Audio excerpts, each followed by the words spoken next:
देखती बहुरानी और नौकरानी में कोनो ज्यादा फर्क नहीं। कितना भाव बा और बेटा के? 25 लाख बोले बानी, तू कितना देबू? पूरा 1 करोड़ रुपया।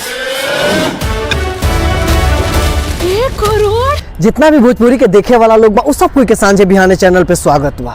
आज हम जौना फिल्म के ट्रेलर के रिव्यू करे खातिर आइल बानी। ये फिल्म के नाम है 1 करोड़ के बहू। 1 करोड़ के बहू जौन फिल्म बा भोजपुरी फैमिली ड्रामा पे आधारित बा।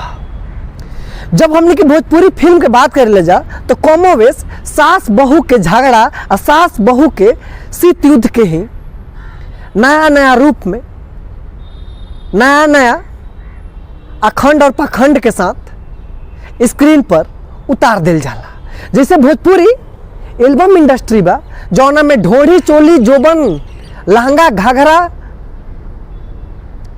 के अलावा गाना में शब्द दिया लेके ढूंढे के पड़ेला। वैसा ही भोजपुरी फिल्म में सास बहू के झगड़ा के बिना फिल्म के पटकथा लिखल चाहे स्टोरी लिखल लागता कि राइटर के बस में नहीं खे। ऐसा ही फिल्म बनल बा। फिल्म में सास बहू के द्वंद्व के राइटर अपना कलम के रूप पर शब्द के रूप में कागज पर उतर ले बाड़न।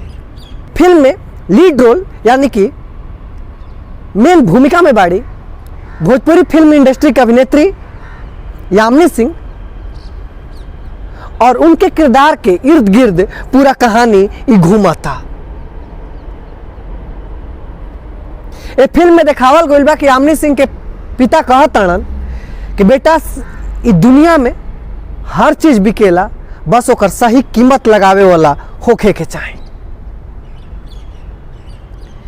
यही बात से प्रेरित होके यामिनी सिंह अपन बियाह खातिर एगो दुल्हा खरीदे निकलत ताड़ी। और जैसे कि बतावल गइल बा कि समाज में हर चीज बिकाऊ बा, वैसे ही एगो बेटा मिल जाता है जे अपना बेटा के कीमत 25 लाख रुपया लगावताड़न और यामिनी सिंह ओकरा के 1 करोड़ में खरीद लेताड़ी।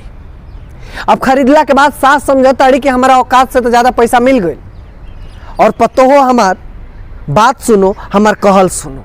यही जैसे कहानी में ट्विस्ट आवता और सास पतोह के बीच में का द्वंद्व उठता, का मसाला बन के का झगड़ा एगो मसाला के रूप में स्क्रीन पर आवता, उहे ये फिल्म में दिखावल और दर्शावल गइल बा।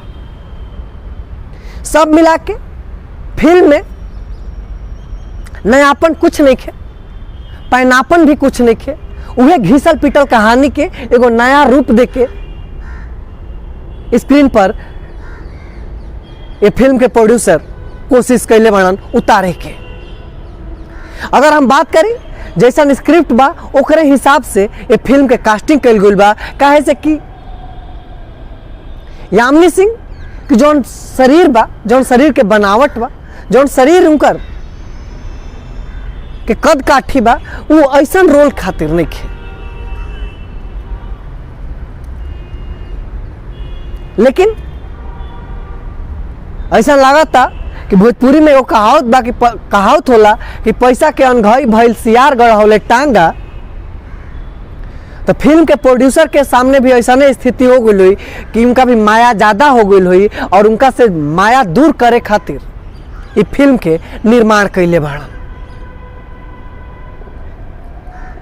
कैसे कि जो फिल्म देखला के बाद अगर वो शिक्षा के सोचब के इस फिल्म से का हमरा शिक्षा मिलता, तो ऐसा शिक्षा देवे खातिर भोजपुरी में सैकड़ों फिल्म बन चुकल बा। और मनोरंजन के नज़र से देखल चाहब तो मनोरंजन के नाम पर यामिनी सिंह के जौन क्षमता बा एक्टिंग के ओकरा से 10 गुना नीचे अपन कलाकारी और अदाकारी के प्रस्तुति कैले बाड़ी। हमरा तरफ से ये फिल्म के ट्रेलर देखला से यह लागल कि गोईठा में घी सुखावल गइल बा। रउआ सभे के कैसा फिल्म के ट्रेलर लागल हा और डायलॉग कौन बढ़िया लागल हा, का हमरा बात से रउआ सभे सहमत बानी या ना, या ट्रेलर देखला के बाद रउआ सभे के बहुत बढ़िया लागल, कैसा लागल, का बुझाइला, अपन विचार कमेंट बॉक्स में वस से देख बताइब जा। तो आज के वीडियो में इतना ही।